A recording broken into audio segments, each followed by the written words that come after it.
বাবা I love you, do you love me?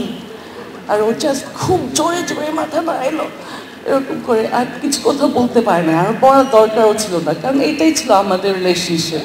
আমি সবসময় জানতাম যে বাবা আমাকে খুব ভালোবাসতো। আমার ছোটোকাল থেকেই আমার অনেক ফুফু চাচিরা ছিল গণস্বাস্থ্যে, যাদেরকে বাবা এসে দেখাশোনা করেছে, বড় করেছে, শিখিয়েছে। এইটা আমার সবচেয়ে বড় স্মৃতি বাবাকে নিয়ে।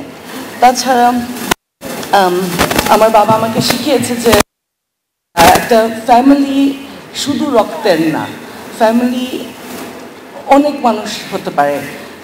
সো গণস্বাস্থ্যে সবাই আমার ফুফু চাচা এরা ছিল, আর এটা এখনও সত্যি। আমার সবচেয়ে ক্লোজ ফ্রেন্ড কণা হলো কাশিম চাচা, বাবার খুব ক্লোজ ফ্রেন্ড, আর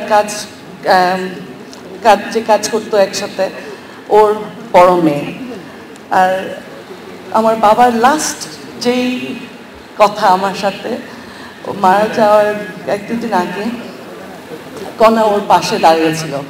আমি বাবার কাছে গিয়ে বাবাকে বলেছি, এই বাবা, তোমার ফেভারিট কে, কণা না আমি? কণা ও আমার বোন। বাবা তখন ওর অক্সিজেন মাস্ক খুলে বলল কণা।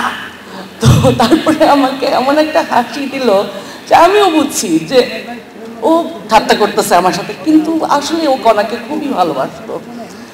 ওর সাথে আমার ওইটাই লাস্ট শব্দ আমাকে বলল, কিন্তু ওর লাস্ট কথা ছিল, আমি ওকে বললাম বাবা I love you, do you love me? আর ও জাস্ট খুব জোরে জোরে মাথা নাড়াইলো এরকম করে, আর কিছু কথা বলতে পারে না, আর বলার দরকারও ছিল না, কারণ এইটাই ছিল আমাদের রিলেশনশিপ। আমি সবসময় জানতাম যে বাবা আমাকে খুব ভালোবাসতো। ঠিক আছে, আমি ডাক্তার হলাম না, আমি ওর মতো বড় বড় কাজ করি নাই, কিন্তু ওর একটা প্রাইড ছিল যে আমি তাও মানুষের জন্য কেয়ার করি। আর বাবার ছিল এটাই, ও আসল মেইন জিনিসটাই ছিল যে ও মানুষকে ভালোবাসতো। অনেক ধন্যবাদ আপনাদের সবাইকে যে আপনারা আসছেন এই প্রোগ্রামে।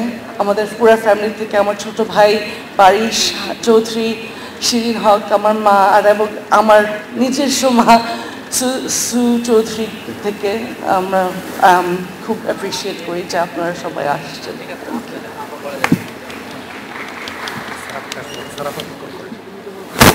ধন্যবাদ ঋষি চৌধুরীকে।